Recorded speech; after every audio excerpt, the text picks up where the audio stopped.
విద్యుత్ సంస్థలో ఆర్డిజన్స్ కన్వర్షన్ చేయాలని డిమాండ్ చేస్తూ ఆసిఫాబాద్ జిల్లా కేంద్రంలోని విద్యుత్ ఆఫీసు వద్ద టీవీఏసీ జేఏసీ రిలే దీక్షలు చేపట్టింది.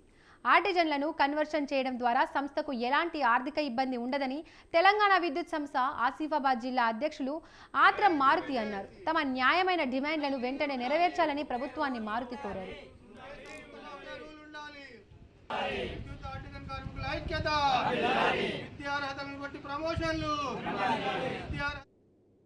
శాఖలో కాంట్రాక్ట్ కార్మికులు చేస్తున్న మమ్మల్ని రెగ్యులరైజ్ చేస్తామని ఒకే సంస్థలో రెండు సర్వీసులు పెట్టి మమ్మల్ని చాలా అన్యాయం చేసింది, చాలా మోసం చేసింది. ఈ యొక్క ప్రజాప్రభుత్వంలో మాకు న్యాయం జరుగుతుందని మా విద్యుత్ సంస్థలో ఒకటే రెండు సర్వీస్ రూల్స్ పెట్టి మమ్మల్ని అన్యాయం చేశారు.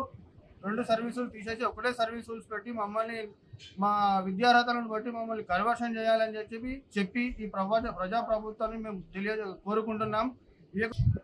పాలించు విభజించు అనే రీతిలో వ్యవహరించింది. అది దానికి మేము వ్యతిరేకిస్తున్నాం. ఒకే సంస్థలో ఒకే రూల్స్ ఉండాలి.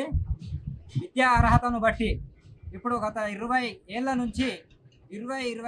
నుంచి ఇదే విద్యుత్ శాఖలో ఆర్టిజన్లుగా విధులు నిర్వహిస్తున్నారు. కానీ వాళ్లకు ప్రభుత్వం నుంచి రావాల్సినటువంటి బెనిఫిట్స్ ఎలాంటి లేవు. కాబట్టి ఒకే సంస్థలో ఒకే రూల్స్, దానికి అనుగుణంగా విద్యార్హతకు బట్టి కన్వర్షన్స్ ఏపీఎస్బి రూల్స్ అడాప్ట్ చేసేసి మనకి ఏపీఎస్బి రూల్స్ వర్తించి దాన్ని మనం కన్వర్షన్ చేసి మనకు ఆర్టిజన్